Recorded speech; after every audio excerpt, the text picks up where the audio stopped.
What up? All right. Good deal. What up, everybody? We're squatted up today.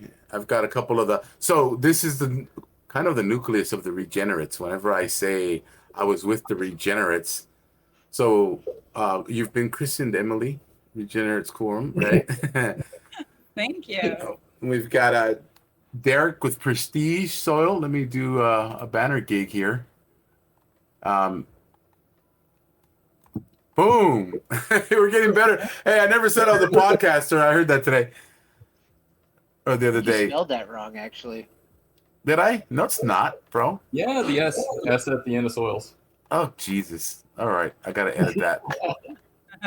You even told me about that. We've got Primrose. Did I spell that right? Primrose Natural Systems. That's Richard. I see how it is. Where's Emily's? God, I'm not responsible enough here to have even my own. Hey, there you go. There you go. Nice. Oh, Eagles got it. Cool. So anyway, we are going to talk about something that I've been excited about, and Derek with Prestige Soil has been in the background burning it and doing the work, and then the soil guys and Rich have all put their hands on this meter, and this is the Senseen meter, and it is well, you know what, dude, I'm not gonna even. I'll let you go, Derek, man. Introduce yourself and let's get some of this data out. I know that he's been working this for at least a year, and I've been watching closely because it's revolutionary. What's up? So I'm Derek with Prestige Soils, and yeah, just like Mo said, Senseen came out with a meter last year, and it's a non-destructive meter. You can take it in the field, and all you do is you clamp a leaf and you do a scan.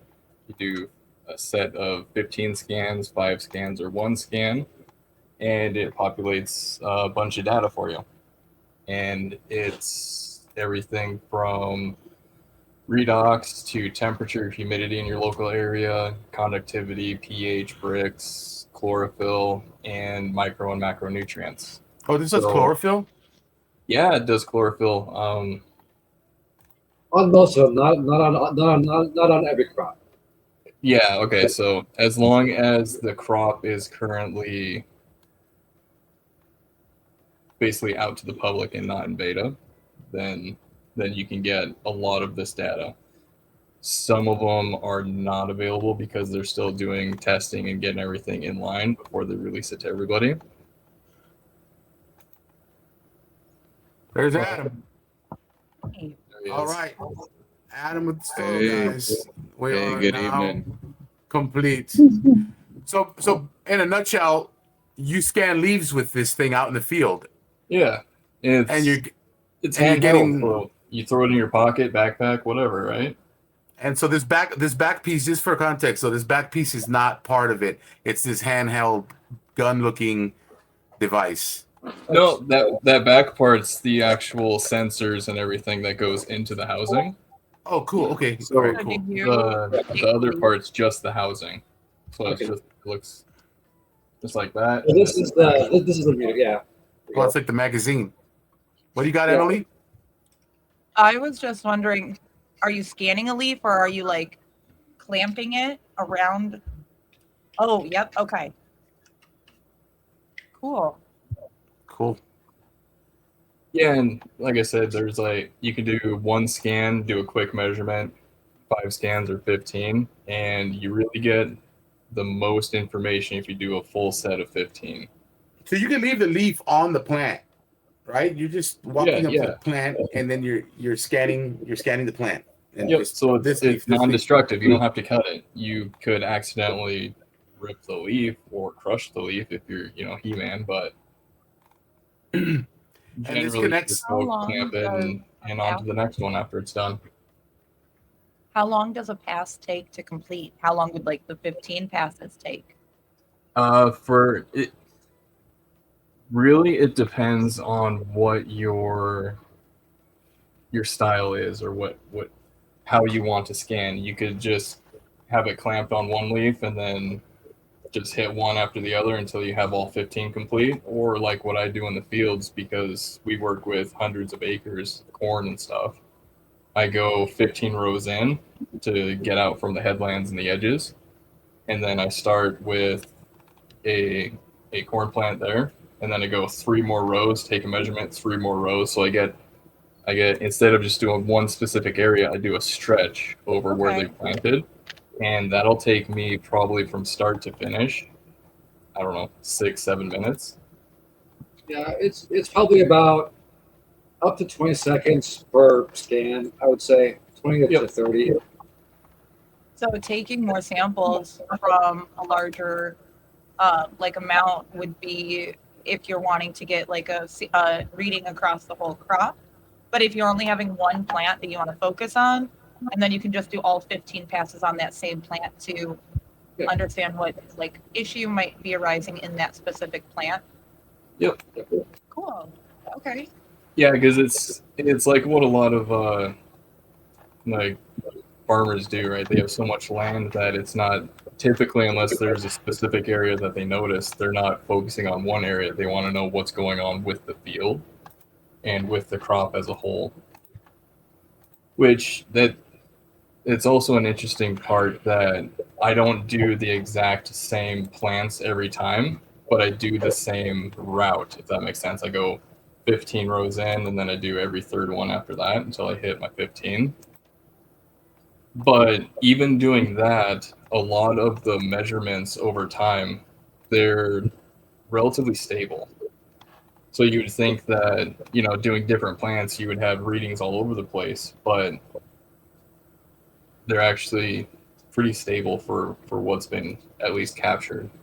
Oh, Is this giving you is this giving you the redox Yep. potential? So yeah, we're gonna get into the numbers of this too. They've been working on it. So this is based out of Italy, right? Senseen or France? This one's out of France. Okay. That's where they first started, and then they issued a bunch out over there. And last year they opened up the early adopter push for anybody that was interested in the States. And once I seen that come up, hopped on that and said, why not? Let's go. We're at a time right now where the technology for the average person is getting pretty intense and insane for what can be done, right? I think, yeah, honestly, with technology and the way everything is advancing, it makes it a lot more accessible for home gardeners and home growers to be able to do their own testing and get their own numbers. So this is right alongside it. Like I would love to be able to use this to look at cannabis plants. I mean, I have an outdoor garden. I definitely want to check them out as well. But I think it'd be super cool to see in terms of like what I grow for my medicine, what actually is like that composed of. And how cool is this that you just be able to go into your grow and just start sapping leaves, and Seeing those readouts. So, okay, one thing I was thinking when you were saying that they're going to test a few different areas across the field for a crop, I think that makes sense if you're trying to get the whole view of it. So I recently, like today, I sent out to Mo a couple of soil samples from outside in my vegetable garden. And one of the beds is my tomato bed, and it's covered with like these brown spots that look like mottled along the leaves. And it's like that across every single tomato plant in the whole bed. So I grabbed like a little piece from here, here, and here across the tomato bed. And then for the like compost, I just grabbed one area of that. So I didn't really think to divvy that part out because I figured the compost is probably like one thing isn't going to be hiding in one part of a compost pile, would it? well, I mean, No.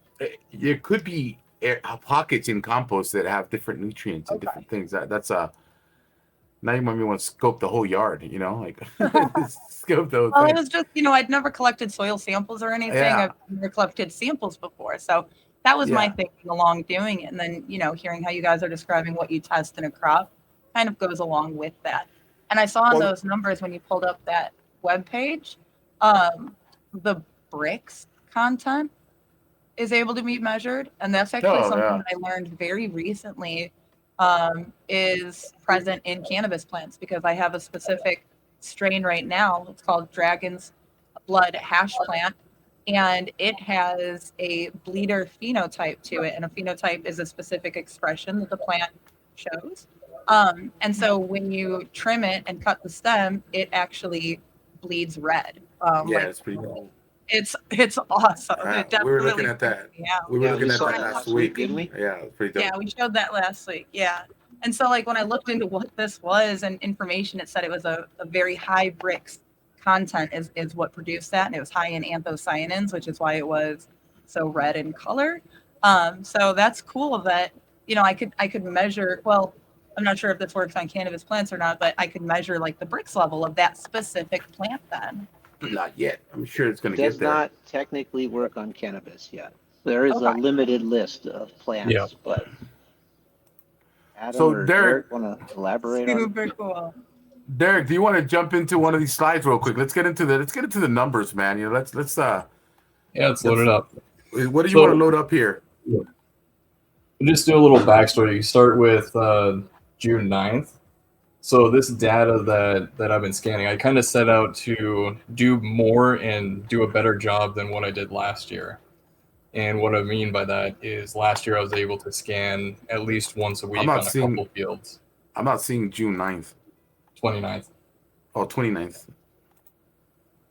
So Yeah, this cool. is basically what the corn looks like in the field on June 29th. And then a few of the other pictures will show the progression of a visual image of the data that I'm going to be showing you. So this is But- July 7th. Yep. And then literally less than a week later, it's completely covered. Yeah, like right now, it's That's I would say easy 9 feet tall without measuring it. Because So I have 1 to, week, you went I July have to 7th, stretch to hit the third leaf from the top. July 13th. Wow. That's a jump. It's insane. And then here's Crazy. Pretty sure July if you stand 15th. still. Yeah, so this is what I'm combating basically every morning. When you look at the information on when to measure plants and everything, they want you to do it early in the morning before everything really gets going, so you can kind of see what the plant's capacity is. And every morning when I try to go to the fields, it's covered in dew and it just collects the dew. So I have to wait for that to actually dry off before I start scanning. Now, I could go through the field and have a towel and dry off every single leaf that I scan, but I would get soaked, and it's just, I'm not into that. So I'm not into that. I ain't trying No. to get soaked. So That is pretty cool. the I wanted to do a little bit better than I did last year. So I did, once a week scan in the fields to see what this thing's capable of, what kind of information I can get, and stuff like that. And I said, all right, if the day allows it, like if I'm in the area, if the conditions are good, it's not raining, it's not heavy fog and stuff like that, then I'm going to stop in, I'm going to scan 2 fields. And this one on the left of the screen is Gary line? Carrie's line is completely conventional, like from top to bottom, everything conventional that you can even think of. It's this field. And the one on the right hand side, Hogan 1, that is another cornfield that this guy, he focuses on more of the biological aspect. He still does spray glyphosate, but he also does in furrow with biology, and he does cover cropping, and he's working his way towards improving his soil through that, right? All right, Derek, let me interrupt real quick. So you scan this thing and this information gets pushed. You got to be connected to the internet or Wi-Fi, or your phone has to have service. Yes and no. If you want temperature or if you want humidity calculated into your data, then yes. But you can do offline scans, and all of the information will be uploaded once you hit the internet, and then it'll calculate it all and then spit it out for you. But it's not going to read the humidity and temperature at that moment that you scanned it. Otherwise, it is. And it sends it to an app. Is that right? Yeah, so they have an app that you connect the sensor or the meter to Bluetooth, and it'll pop up with a screen and say, all right, do you want to start your test? You can add information like notes if you want, if there's something going on. Like a couple of them I put on the days that were really smoky, and the sun couldn't break through the smoke, and it was just dark, and it was a dreary day. So I made a note. All right, smoke-filled skies, low penetration of sunlight, just so it gives you a little more context. Got it. Cool. Yeah, that's interesting, Derek. I might get a little feedback over there from Jeff's, but the tomatoes and everything that we're tracking, they're showing slightly oxidized, and I see everything on yours is pretty mellow, pretty consistent there in the zone. I'm curious to see what your mineral profile looks like too. Do you use the different tiles below on that, like the temperature, humidity, and all of that? I'm In the redox, like seeing it go up and down. I'm really interested to see how these fields finish off, because this is vegetative, and we just hit cob production and tasseling last week. Yeah. So I want to see where these charts go, because there are some that kind of look sporadic, but that's mainly with the humidity, the chlorophyll, because some days it was going to rain an hour, and some days it was smoke filled, so chlorophyll production dropped a little bit because there's not the sunlight to get it going. You've got is this a live slide? Is this a presentation slide, or is it just a See picture? that? See that? Yeah, cool. Yeah, let's get through some numbers, man. Let's look at some of this stuff, dude. I So- remember you. Go ahead. Yeah. Like the first interesting thing that I see right off the bat is how tight this grouping is for we'll call it the biologically active field compared to the conventional.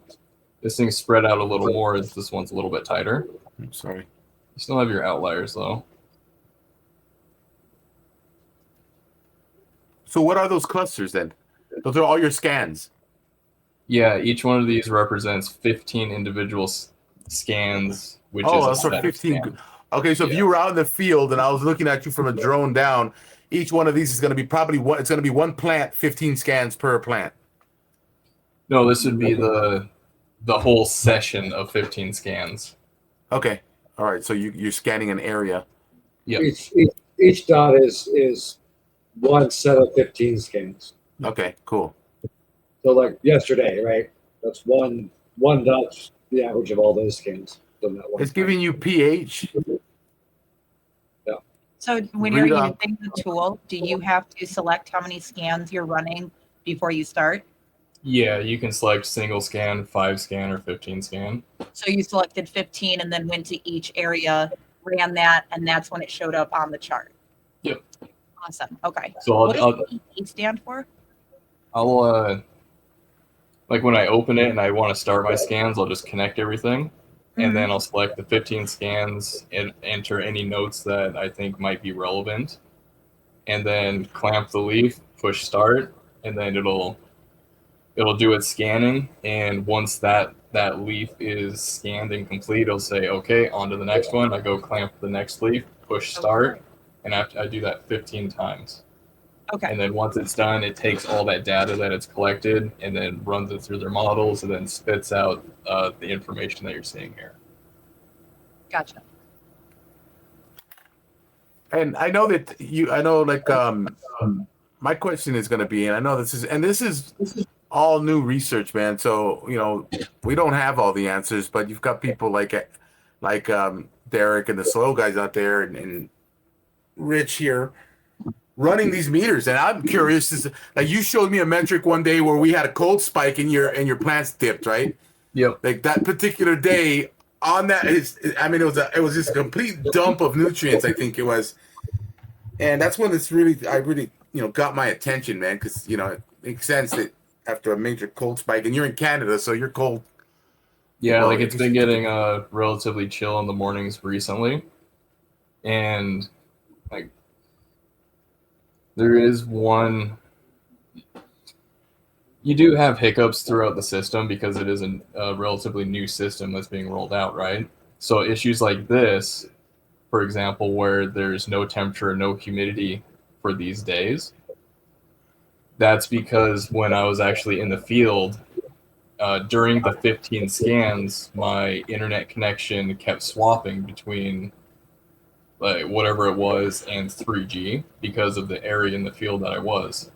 Yeah. So I sent them a message on that, and they're going to be looking into it. And all it, like, it still measured a bunch of the temperature readings. There was just a few where you can see that it swapped towers. I guess I'm not sure, but they'll be able to take the averages of the rest of them, and then that'll fill in the chart.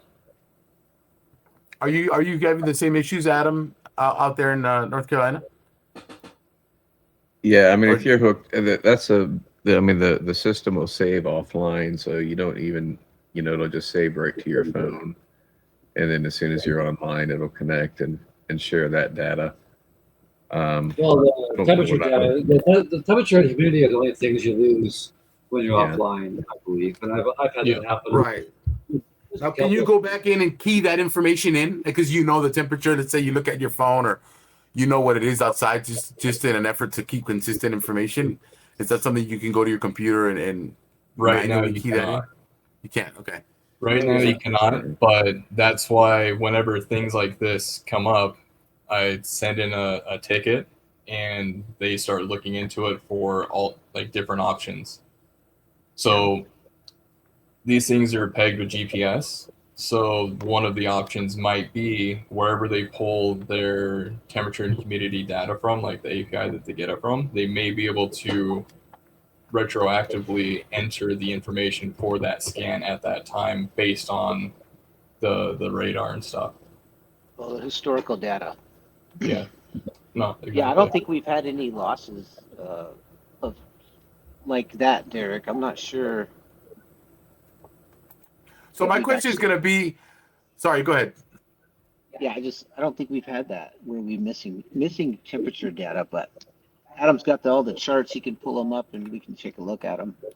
Yeah. The other thing is you can download the whole CSV data file, and I'm doing more of that just through, large data set synthesization, trying to filter through all of that, utilizing AI, to formulate patterns, pick up things, run different algorithms on that data, and like I ran, like the project we're working on is a completely different context. It's a high intensity grown tomatoes in a 4,000 square foot high tunnel.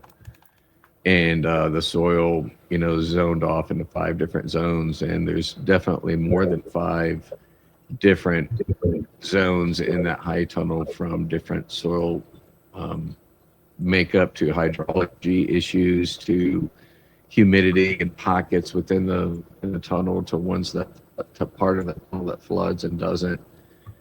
And it's right next to an airport, so I typed in like all the raw data and right into the airport weather station, like daily, so it knows exactly how much rain and wind and all of that stuff, and matched it with the dates and times that we're doing it, and looked at it beforehand and kind of see, where the weather, be it hot and dry or a lot of rain, which we've been having, and how that's been affecting the redox. And it's pretty interesting. You can see the dips and the valleys, and you line up the dates and the weather charts and everything, and you can see, in our case, the wetter it got, the more oxidized the plants and everything became, more stressed they became. Brix started coming down, and they end up getting some southern blight running in the soil and taking over, I guess, about 3 or 4 plants.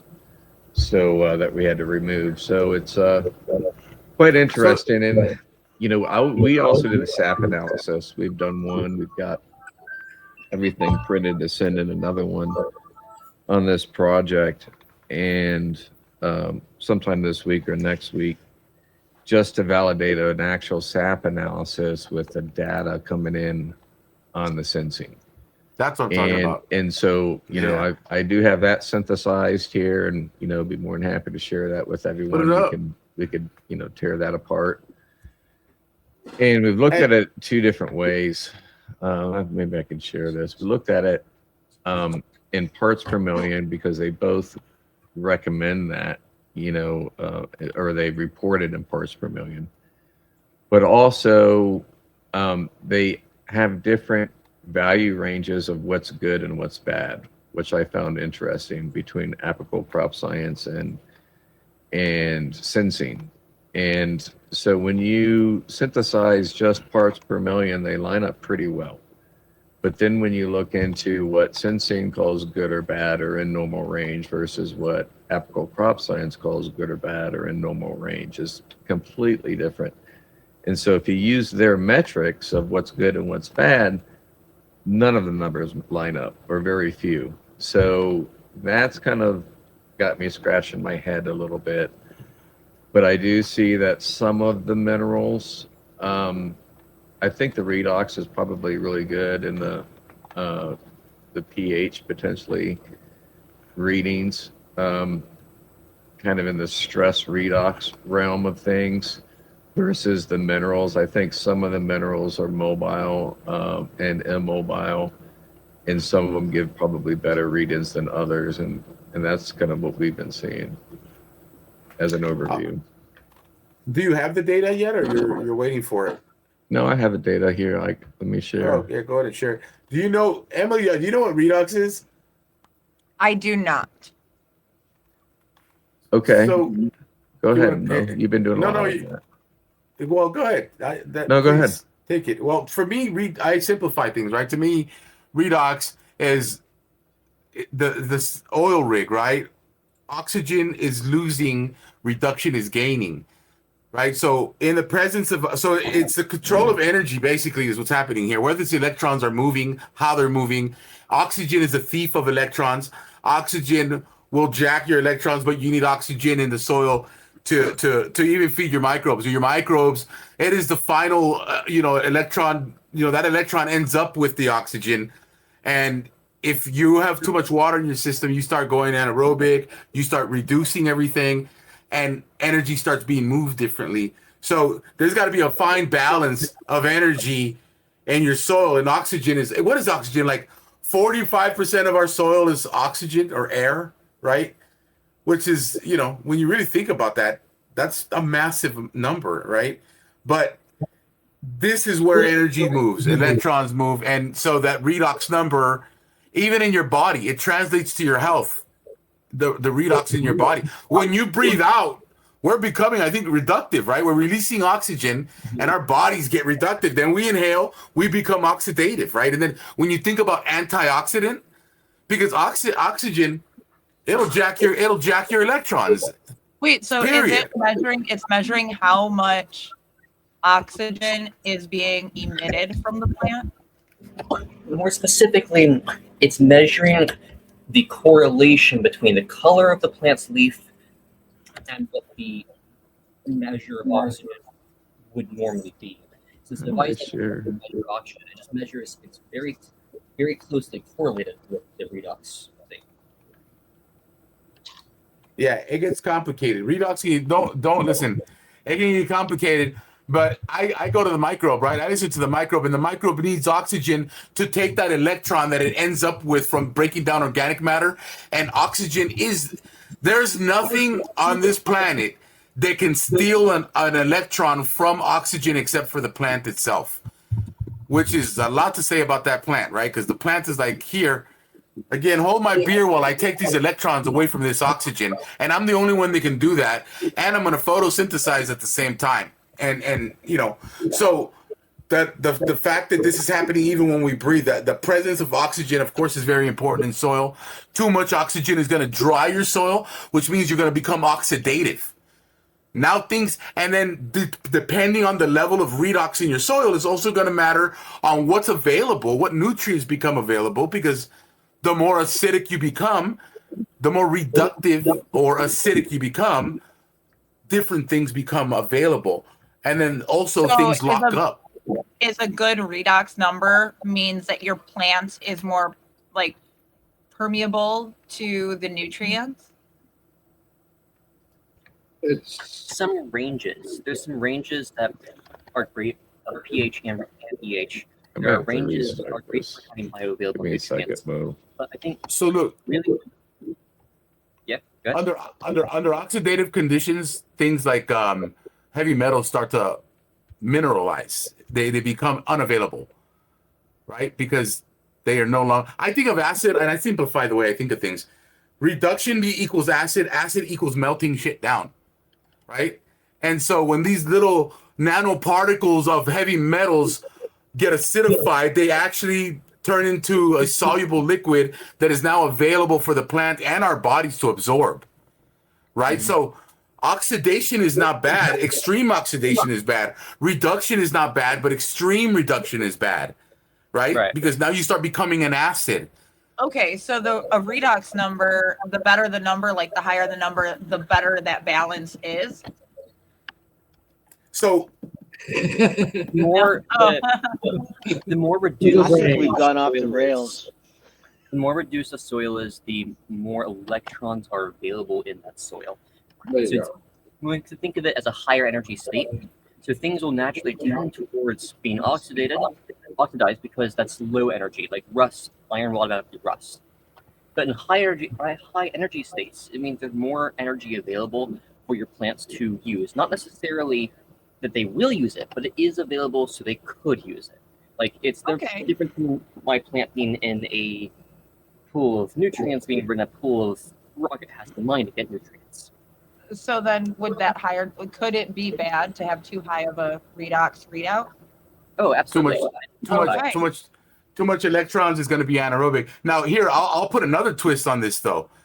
Yeah. That the higher, think about it, when you think about it like a battery, if the soil is a battery, the higher the oxidative pressure or oxygen, the more energy is available for the microbes now, right? So now you have a battery that's loaded with oxygen that is going to allow your aerobic microbes to really move some things, because they need the oxygen in order to cycle nutrients at a level of 28 ATP per sugar molecule. And I'm probably going way off track here, but the fact is it's got to be a perfect balance. It's got to be a balance though, because it's true, you need the oxygen in order for your aerobic microbes to perform, right? And what happens when you become too reductive, your microbiology is going to start eating organic compounds that it otherwise wouldn't, because there's a lack of oxygen. And now you're going to end up with methane gases, and when you go really off the deep end. But I just put that out there, repping the microbes. That's a whole podcast all by itself. It is a whole podcast all by itself, I guess. There's ever-present balance and battle between we need oxygen to survive, and oxygen also slowly kills you. And this exists on all levels of the ecosystem. Okay. So- Oh, that's everything. I mean, that's water too, right? Yeah. Water and And this oxygen. is how everything always wants to go to entropy, but we always balance out. We're always combating it. We lose energy and then we go eat to fill our bodies with energy. That is bringing things back to balance. It's no different in the soil, right? It's if you get too dry, your plant's going to express that. If you got too much water, your plant's going to express that. And it expresses in different ways. And this is all Matt's Goldilocks shout out zone. to the Matt Power Regenerative Soil book, because this data is in there and flexing. Absolutely. So, Derek, when you're out there pushing these readouts, are you? I guess so. The question is this, and then we'll get back to the crunching numbers. As a grower now, right? We've got the meter, right? We're zapping everything, and we're freaking here. And as a grower, when you put that meter down, are you saying, okay, I agree with those numbers? Because that's ultimately how I look at things when I'm whooping up a brew of biology and adding my own, calcium and whatever I may add. I say, okay, I am noticing an expression here, or I agree with the metrics in this case, right? I agree that this plant may be deficient in calcium because I'm looking at what I've learned, and now this meter's telling me that. Are you seeing that? So just through like the pictures that we shown earlier and the measurements that I got, I don't see there's no issues yet. But what I was interested in is to see how these things finish off, because usually they get hit later in the season when everything starts drying out. and it'll be interesting to see if any of these metrics change or if there's a telltale sign earlier on that could have been corrected or adjusted. Yeah, like for me, it's for my corn. It's my past history is that once the silk comes out, all the bugs come and eat the silk, right? So that's kind of one of my indicators that I'm looking for, and I think I've got all that fixed with agronomy, and my numbers look good. So And then it's giving you, and my bugs don't eat my corn. I'll be like, yeah, that totally correlates. and then that's where you'll go look at the Brix number, right? And we'll be able to pull that whole data set will be showing what it's, you know, against what it's supposed to look. We might as well do a whole Brix thing.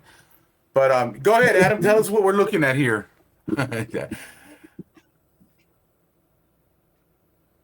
I'll just jump through these first few slides initially. And so this is all synthesized from all the Excel data files from Apple Crop Science for the SAP analysis. And I'd be more than happy to share that screen. If anyone's done any SAP analysis and they use different companies, they seem to be a pretty spot-on company and pretty thorough in their collection protocols. And they do not only plant tissue sap analysis for old and new leaves, but also soil and water and other solution as well. But nonetheless, we've only used them for sap. And the other data sets are all from Senseen. So we started out, as we had mentioned, into 5 different zones throughout the tomato tunnel. And every time you do a Senseen, as Derek has mentioned, you're getting 15 scans. So you're kind of getting an average.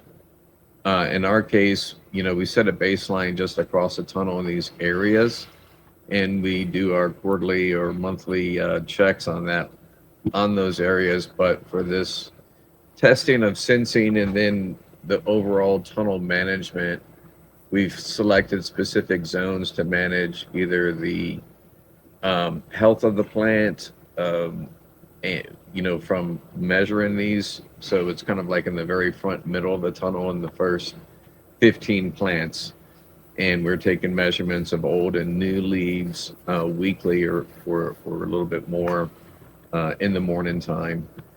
And so these are all of the data points, you know, that it's selecting for the new and old leaves and the dates and then the scan code and then all of the actual data. It kind of gives literally all the data points. I want to keep going to. That's a lot of data, bro. Yeah, it's a lot of data, but it's pretty good. And so that's the minerals for the old leaves. We got the energetics for the new and the old leaves as well. And these are going to be your redox and your pH and your PE numbers. And then, you know, Can you tell me what PE number is? Sorry, but I'm sure that like 95% of people don't know what PE number is. Yeah, I mean, it's a combination of all of that. You know, it's really, if you want to kind of get into that a little bit more, but it's, you know, it takes into account, you know, your redox, your EC, and your pH all together, and it gives like a health score for. What does it stand for? Terms. I'm sorry, say again. What does PE stand for? You know, it's. We don't know. Cool. I don't. And I love it's got to, so. It's in the book. I just can't recall it, and I should have that open. No worries. It's potential electron. Is getting that number just simply adding your EC and your pH together, or is there like an actual equation to figure that out? It's an equation done by the Add it together, right? Yeah, it's what it does is the PE is just another number. It's a tendency of a solution to gain or lose electrons. So maybe it's like potential energy or something. Potential energy status. Potential energy. Just like ORP, oxidative reductive potential. And this is a number that I've been kicking and screaming about. Like, why isn't anybody looking at their ORP? Because at the end of the day, and I'll say this all day long, it's all about energy. I always say that. It's all about the electrons. It's all about energy. That's what keeps things moving. Energy. Like, we need energy to make everything the plant needs is that everything it does is for energy. So it probably means potential energy. Don't quote me on that, but I'm sticking to it today because we don't have an answer. Yeah, And well, it's a relation to EH as well. And so Yeah. EH, and Quite similar. which is or P, is 59.16 times PE.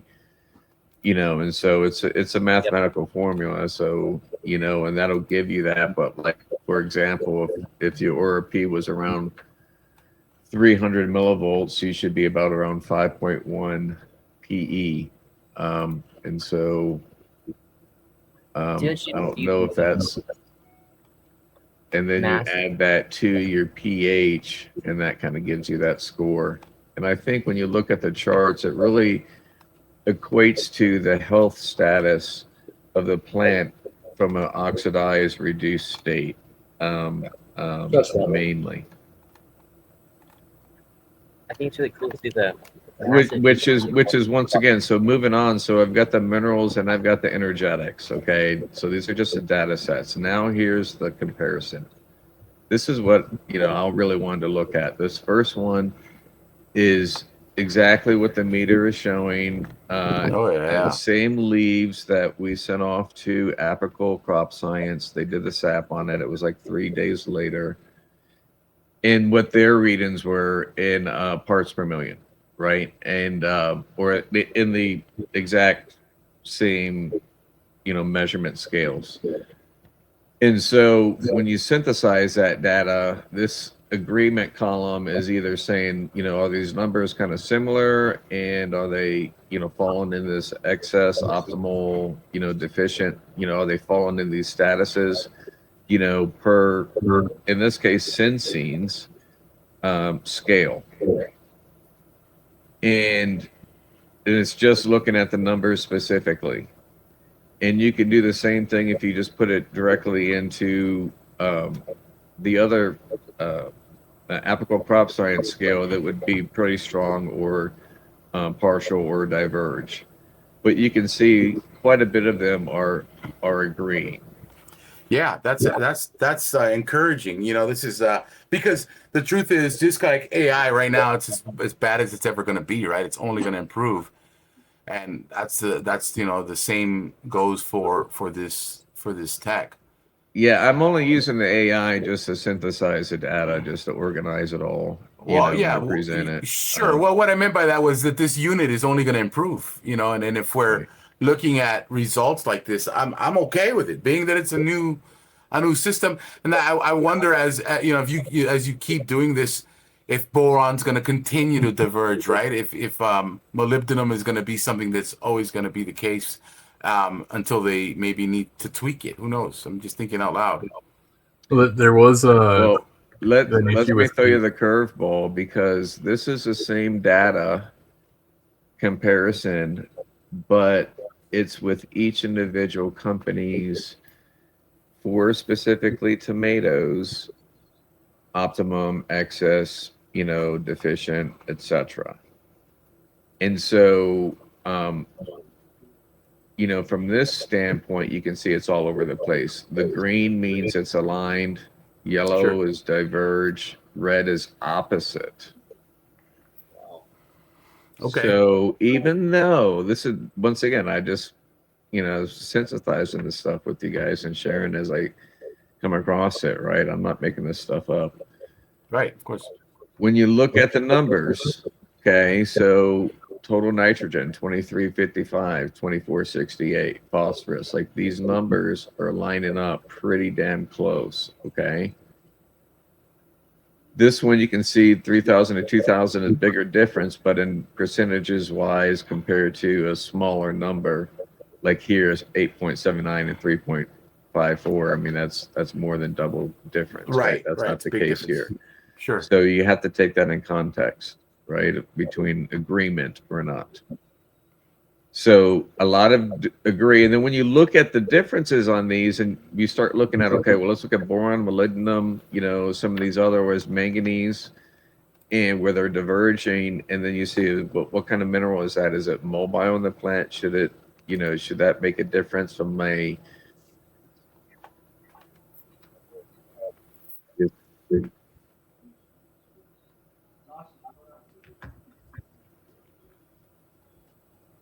Derek, were you gonna say something?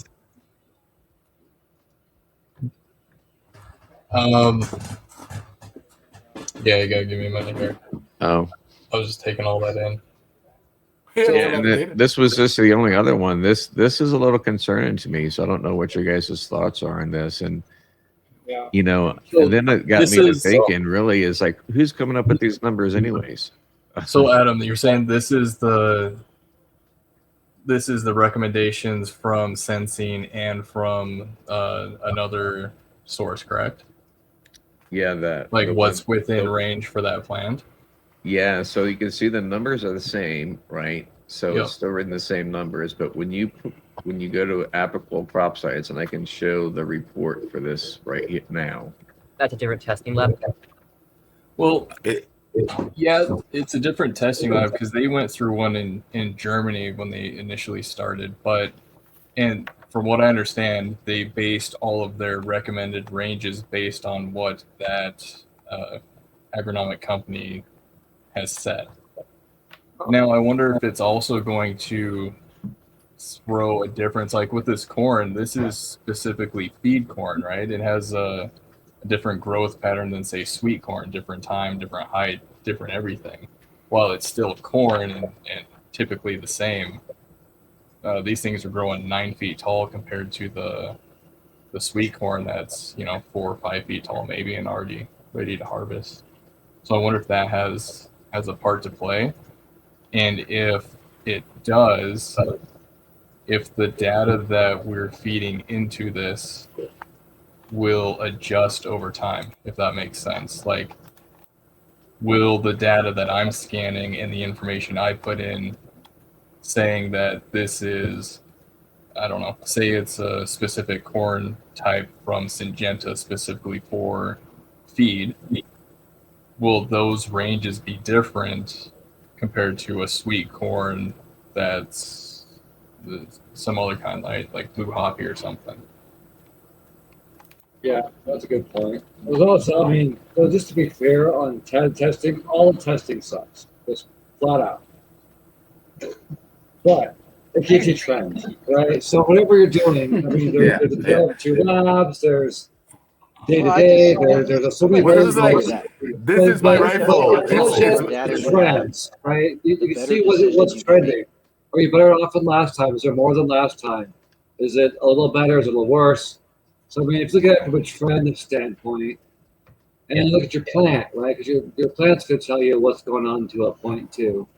So Well, this is I like would this is my meter. It's my only meter, but it's my meter, and I'm going to use my meter every time. And you're going to get an understanding with your meter that, here you are. Familiarity. Like when I'm testing pHs, I'm using 3, and I'm within 3.3 points. I'm okay with that. Even these little junky ones, then I'm able to compare this to the $500 meter and then the $100 meter, and this thing is just right there with it. Just like, I'm 2 points give or take, or 0.2 points give or take. Well, that's So about where you're at. So that's the key is pick one, or or do multiple testing on different things. Like we look at our microscopy, we look at our agronomy, we look at our SNAP analysis, and so the sensing, we kind of have an idea of what's going on. So they're all tools, but they're all to be taken with a grain of salt. And I think trending is the better methodology that we be right here. Right? Well, that's why, like, I was very interested in the trending to get these two fields based not from start, but from pretty early age to harvest as much as I can to see what is this trade? Is the trend, like, is it relatively, does it flow, or is it sporadic and everywhere? Because remember, I'm not doing targeted plants. I'm doing just a row method. So every time they are basically different plants, but they're within the same row. Right. So like, Yeah, we're about to do another SAP analysis. Adam was bringing it up today. We're talking about doing another one, kind of a, winding down How the do you season. do a SAP analysis? Do you send it to a lab? Yeah, so we go out to the client. And then what we do is when we scan a leaf, we take the leaf off, put it in a bag. So we have our new leaves, and we're actually sampling the exact same leaves that we took the scans off of. Does that number change between the travel time of getting that leaf to the lab for testing then?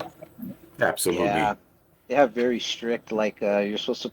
Well, I'll let Adam. He did it, so I'll let him talk about it. But it's pretty strict, and you got to put it in ice.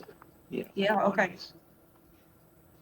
Yeah, we just put it in those little silver insulated bags and one of those Wolf ice packs. You just kind of wet in the sink for like 5 minutes and then throw in the freezer overnight. They're made for shipping. They're kind of like these little balls, and they freeze, and then when they unthaw, they're just still balls. All the water's still in there, so no water gets on everything. So they're pretty cool.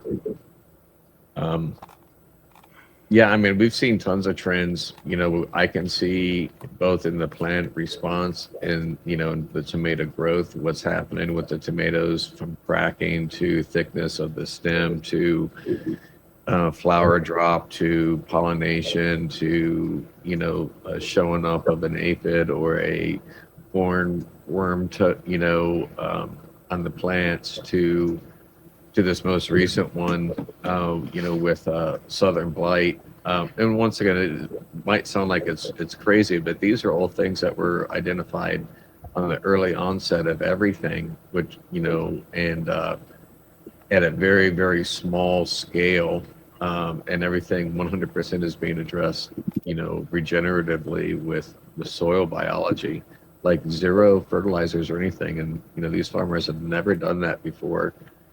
In a 4,000 square foot high tunnel tomato with a ton of problems in the soil to begin with, and hydrology issues with water pooling from underneath. I mean, it's been saturated at 12 and 18 inches for 2 weeks, and so the roots are extremely stressed right now. And so, you know, and we can also see it in where there hasn't been a lot of sun, and they put on a shade cloth. We could see where photosynthesis completely dropped off the shelf, you know, and then after a week, and then at the same time when all this rain and everything came, the stress indicators were all increasing. And of course, we're responding to all of them appropriately, but I think the meter is moving in lockstep with all of those indications that we're seeing in the plan as well.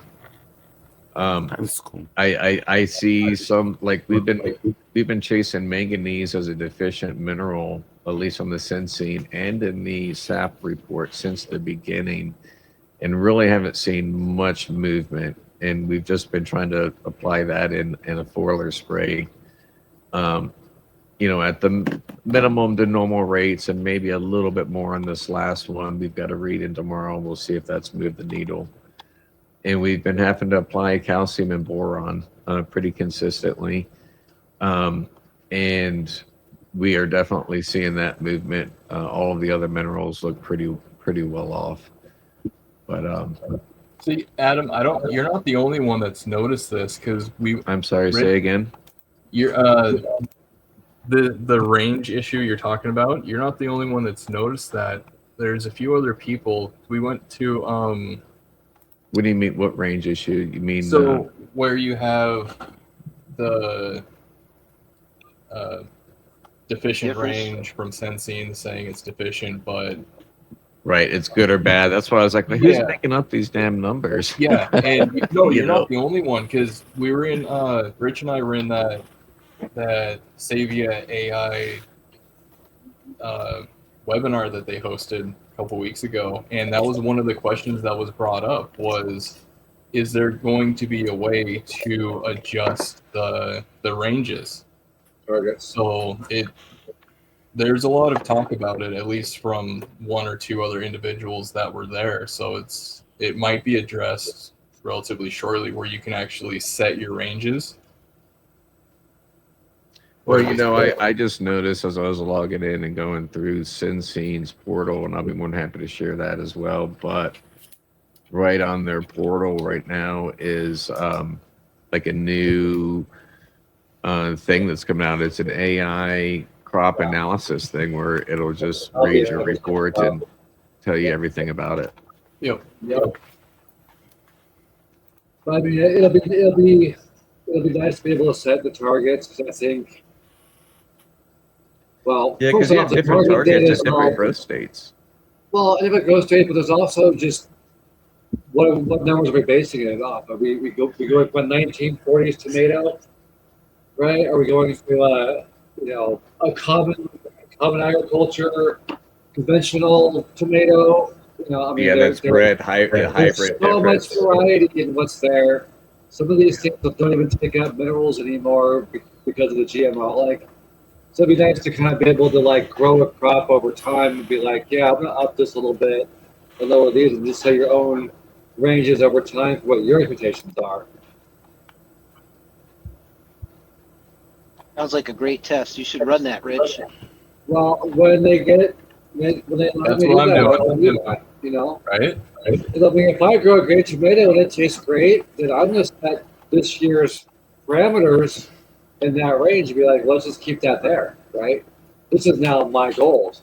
I don't care what it ends up being on, but that's going to be the goal. If I have a healthy tomato plant with no bugs, tastes great, not cracked, sweet, good Brix, good Redox, like, okay, there's my target.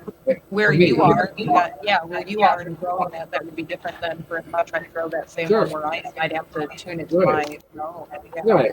But Well, you can start with my numbers and be like, okay, let's start with what Rich has. And then if you can dial it in that, and my results are a little off, so I'm going to change a little bit more, Yeah. for our starting point. Because we don't know what's going on. Like our food nutrition stuff is based off of the 40s on what minimal amounts of food we can survive on, right? They're not based on like reality or what we need to thrive on. It's just the minimum, right? So like everything is just not current, right? All of our data for our food and our plant phytochemistry, very little of that's actually current. No one knows what a healthy plant is at this point. Well, and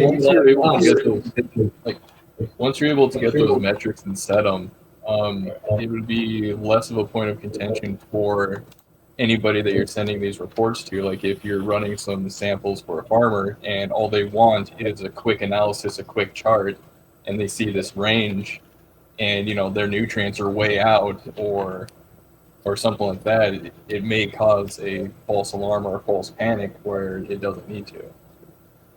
Yeah. Agreed. My question is, why are they waiting on the cannabis industry? Like let the cannabis industry loose on this thing. You know what I mean? They get money. What's Emily, how the regulated is the cannabis industry?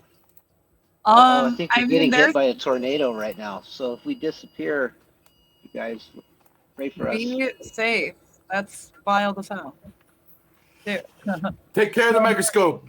Actually, we're in the Honestly- basement. I think we're safe. Keep going. Cannabis is it's on track to be descheduled, so the research opportunities are supposed to be a lot more open and available. Finally. But I think like honestly, Oh, for that would be things the like problem. that, Okay. being able to, I mean, that's where I come don't- from. I'm a I home don't- grower, so I want to be able to figure out what my plant needs and how to fix it and fine tune it. And not have to spend an arm and a leg sending off for testing repeatedly. Well, So this Well, sounds let's talk about pricing here real quick. yeah, this isn't Let's that let's cheap tool. Okay, let's it's do a cheap that. little tool. let's do that, and then let's talk But let's it's talk not potential competitor. I mean, what is it, like $3,000 for the unit itself? Yeah. And then you have a yearly fee, okay. but of like $700. But when you quantify that into what the cash crop is bringing you and also as a consultant, right? So someone down the street from the soil guys may want this type of work done, and instead of them going and learning all of this data that Derek and Rich and these guys are doing, there's some people I'll just hire to do the job. That's going to be an HVAC, a plumber, right? I'm going to be like, hey, can I go buy my meter and spend 3 years figuring it out? Sure. But the money invested and these guys paying for plant sap analysis and sending that out, it's coming out of their pocket, right? And that's kind of this. I did speak to these guys over at Senseen early on because they were on Matt's Our Future, and the idea is that they want to get into. I have no interest in it unless we're talking about citrus, because we're trying to figure citrus out here and get things Yeah, bounced citrus back. is on there. So oranges are on there. Citrus is on there. So they do have a number of crops. Oh, are they already doing citrus? Really? Yeah, they have citrus on there now. Oh, I no saw kidding. that. Okay, because when I did speak to him, that wasn't even a thing. That was Now- ages ago, Mo. Tech moved, man. It was, right, because that saw was in that Our here, dude. Future. It was like 6 months ago. Yeah, they're getting quite a few crops. Well, I would agree with what you, else do they Derek. have then? Citrus, because when we got on the phone, it was like corn, tomatoes was probably new. Yeah, tomatoes, strawberries, corn, wheat, rapeseed, grape, orange. Yeah, I'd love to see more of a tropical vibe. Mangoes. Potatoes. Melon, strawberry. Wow. Okay, so they're definitely moving the needle on that. And then Rapeseed. then you have the other guy, Cotton. right? So It's So this would adding they're adding they're working on the cannabis stuff. If I remember right from the Salvia meeting. well, I asked that question, and it's because I don't even think about legalities, right? I'm just like, why aren't they doing it for cannabis? Everybody should be fucking. Rah, rah, rah, rah. I forget there's a thumb holding everything down when it Right. comes to the flower, bro. It's like, yeah, no, you don't get to play that, because And I I feel know like that. when it comes to the testing and the regulations, that probably is going to get a bit more strict as the descheduling takes place, if it does go through. Because I think that honestly, they're just going to want the capitalist effect and be like, well, you have to go through us for testing now of any sort. I feel like they're going to put those regulations into place. They're not currently. I'm able to take my own homegrown medicine to a lab here in town and have them tested under certain capacities.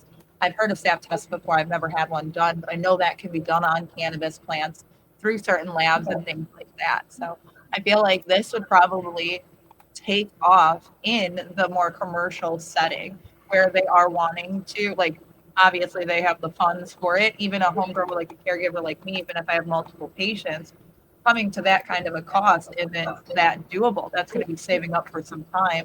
But in the long run, it would benefit, so I know what needs help within each individual plant. There's just so many different varieties, even within cannabis itself. Just like you were saying with corn, it could be like sweet corn or feed corn.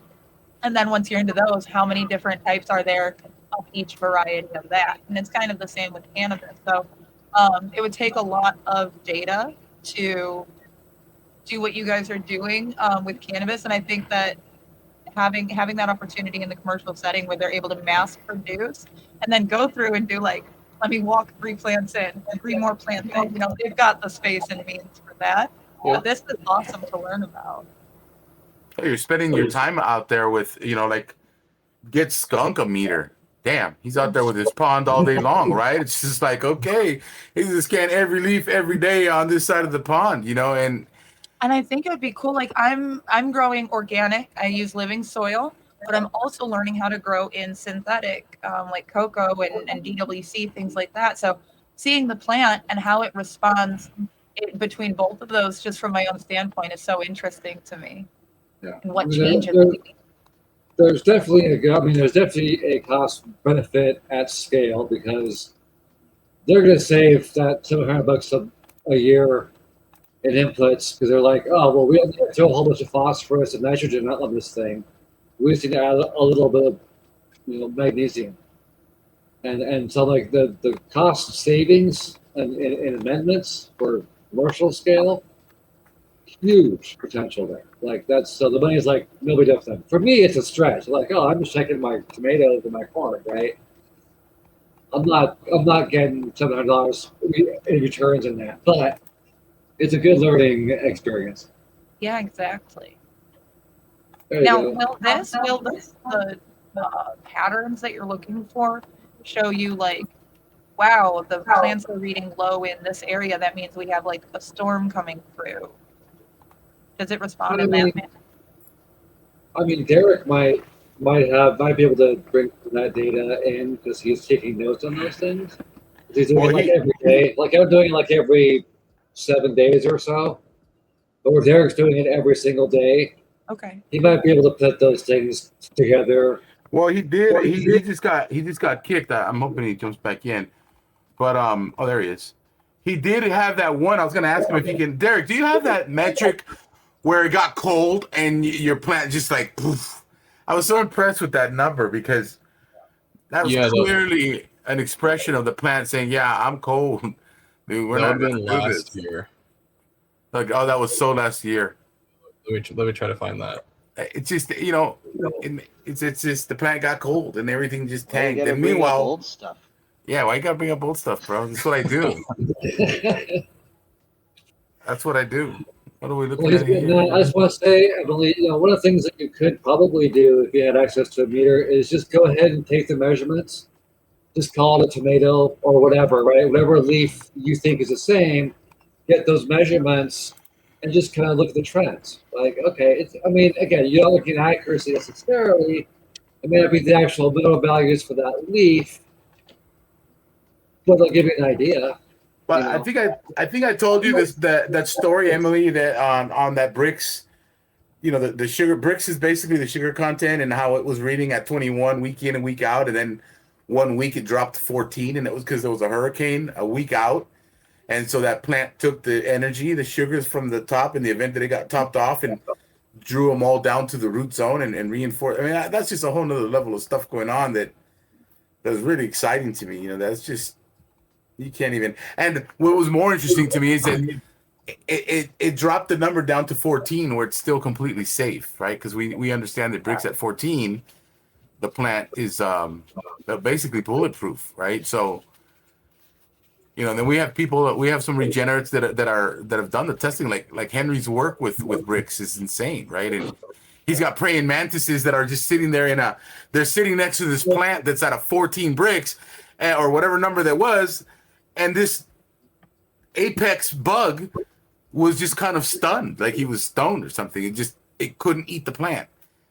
And so it's like here it's sitting at a plate of a steak and you just can't get to it because it's got you just buzzing, right? And that is here are these drops. Kind of what I was wondering is if the plant can, like, these tests are the things that can tell the plant's stress response or well, look at here. This one is a clear indication of that. Look at the temperature on that. You see drop down to what is it?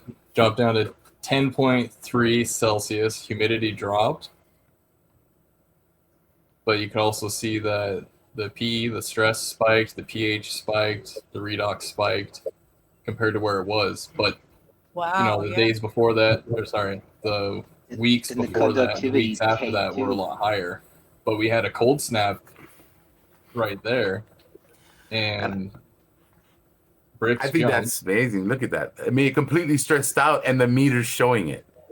That's where we start. For me, that's where I start seeing the proof, right? Because I start seeing my money at work when and proving it out. This is like the microscope to me, right? I see the microbes, and I don't have to guess.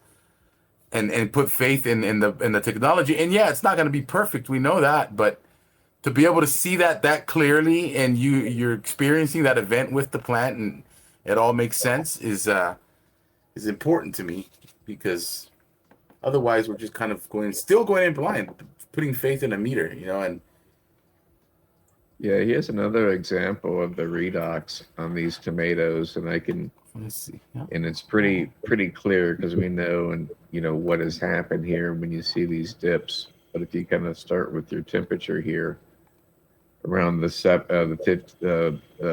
8th of July or 6th of July, where it was the coolest, and then the temperature was going up, so it got really hot in here, and there's like no rain, everything was dried out, and then we started getting a ton of rain, and the temperature was coming down, right? You can kind of see this kind of in the humidity as well, where it's really low, and then it just starts. Wait, I don't think we're able to see what you're looking at. You should see. I see this chart where it says temperature, humidity, and PE plus pH on the top row. Yeah, so the Okay. temperature right here in the middle. Oh, I see. Okay. On July 6th, where it was pretty low, but then as it's going up, and so these are kind of like in 7-day increments, and then as that temperature is going up, everything was drying out, and then it started to rain.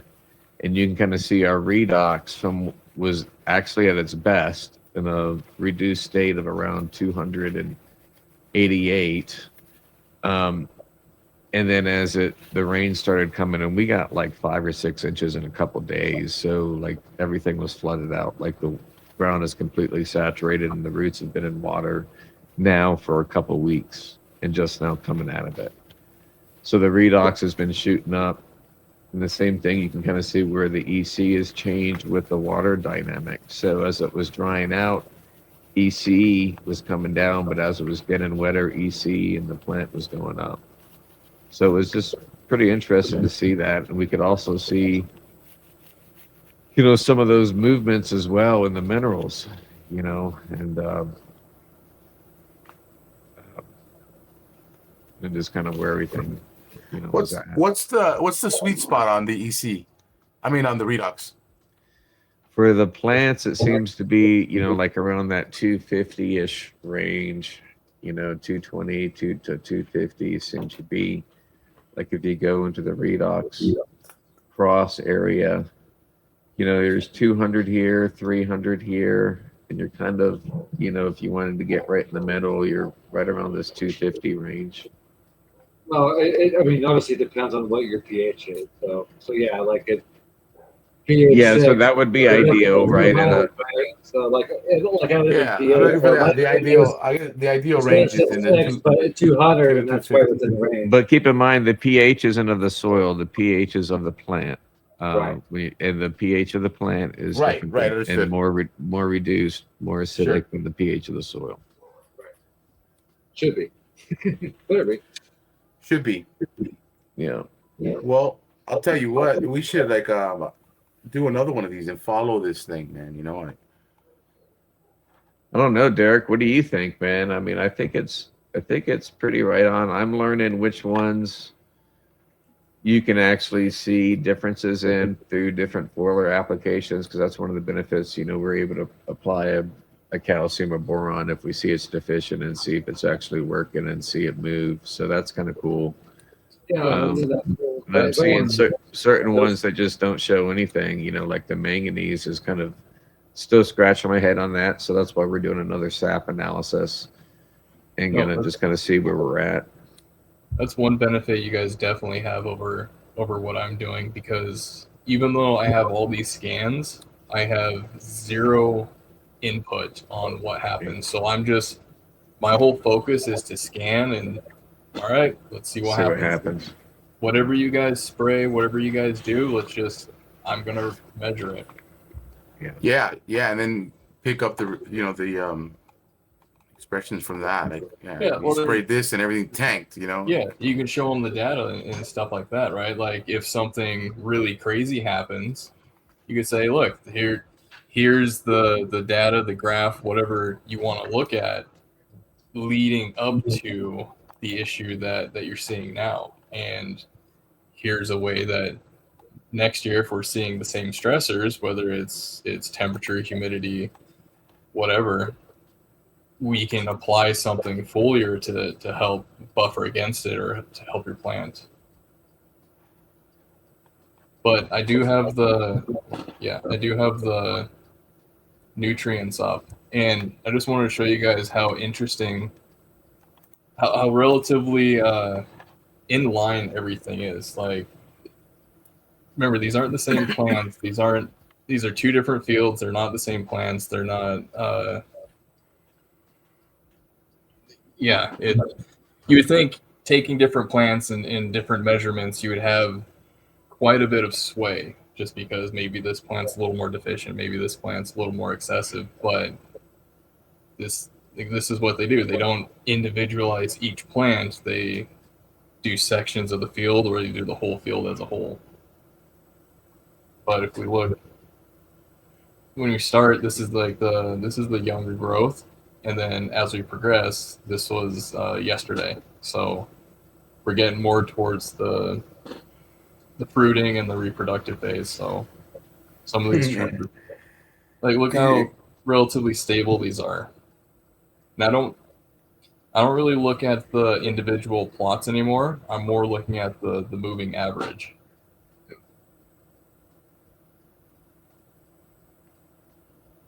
This thing come with a little holster, like a cool little side hip holster. No, but if you make one, Yeah, that would be cool, dude.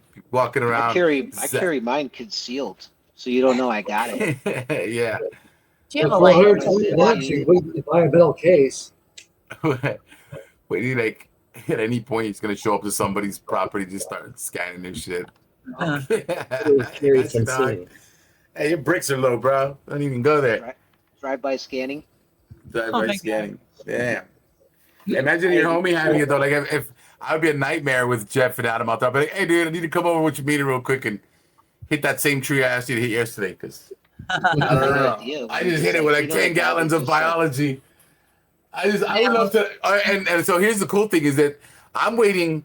I love this is all great, cool, but I'm waiting for the one they have for like soil and liquid fertilizer, because they have one now that they're making that I'll be able to put in my compost extract. I'll be able to put in my like ferments. I'll be able to test the things that I make obsessively, and then really just disappear from the planet. And then they're simply like, "What happened to Mo?" And it's like, I don't know, dude. That meter came out, and well, that's where I think all these companies kind of are diverging into their own ecosystem, right? You have Senseen that has the plant tissue. They're also going with the soil and the liquid amendments and stuff, right?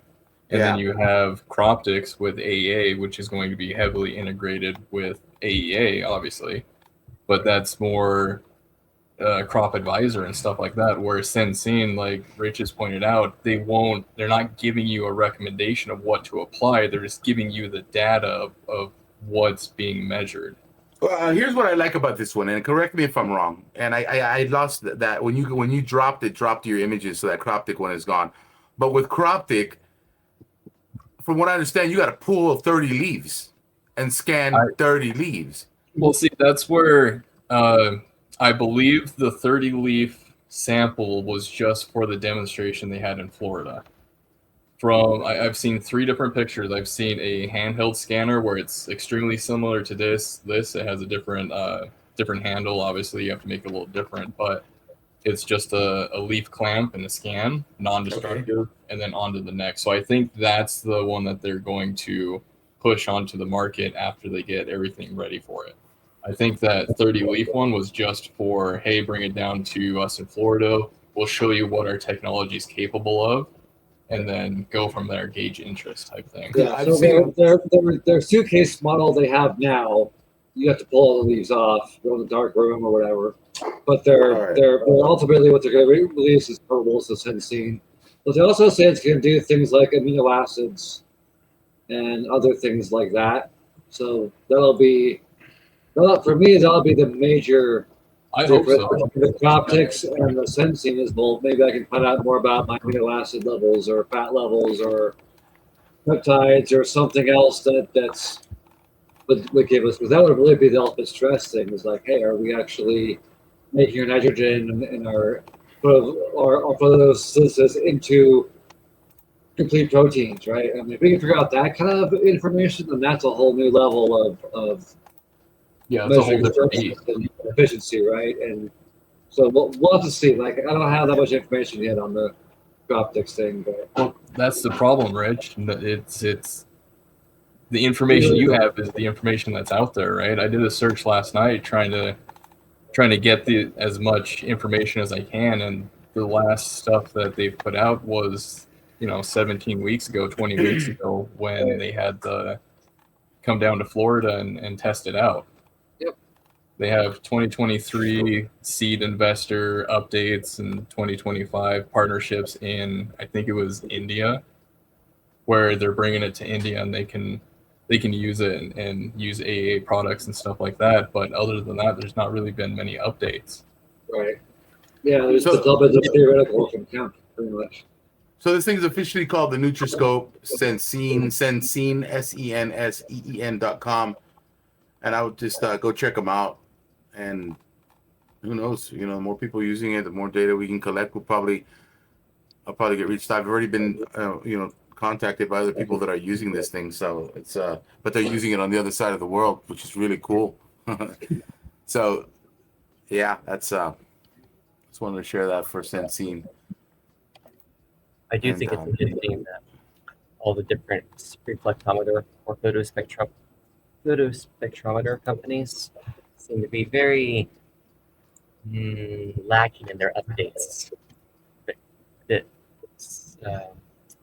secretive their information. of course they are. Yeah, yeah. They don't. I mean, you gotta understand that these are all just AI correlations. So, I mean, like they don't understand the correlations or the calculations or the math. They're just saying, "Hey, I have a Yeah. leaf. I took a picture of it. I took a leaf, took a picture of it, and here's the results of the SAP analysis. Here's the picture. AI, figure it out." Yep. Right. That's all they're doing. Right. So they don't know. Yep. It'll be interesting to see the data that's available for the user as well with these other systems. Like there's Piketa, which is based out of New Brunswick, Canada. And I talked to them, and super cool, super awesome guy. He's been in the industry like his whole life, and they launched this product. And just like everything, it's a subscription base, but the difference with them is if you want to buy the suitcase unit, which is their unit, and they have 2 lenses and everything, so it's a little bit different than these handhelds. But it's $34,000 Canadian if you want to buy it, or I think let me try real quick, 12,000 per year. What does that translate to American? 12,000 per year. Is that what you said? 12,500 per year, or 30. That's I think about that'd $20. be- Don't worry, Mo.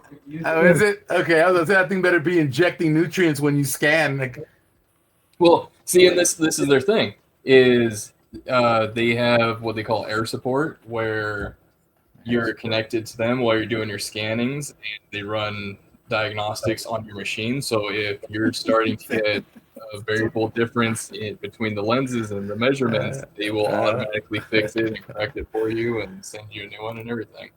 Adam, did you say that was like $12? No, I said, Mo, you could buy 2, man. Like 34,000 Canadians, like $20, something like that. Basically, yeah. Is it really? Are we joking? I have no idea. I'm just I know picking it on now. Derek, Right, okay, I was gonna say that the airdrop stuff. You gotta pay 20,000 or 18,000, whatever it is. You better airdrop something. Shit, you better be updating me constantly. That's cool. Well, that is next level stuff. Here we are.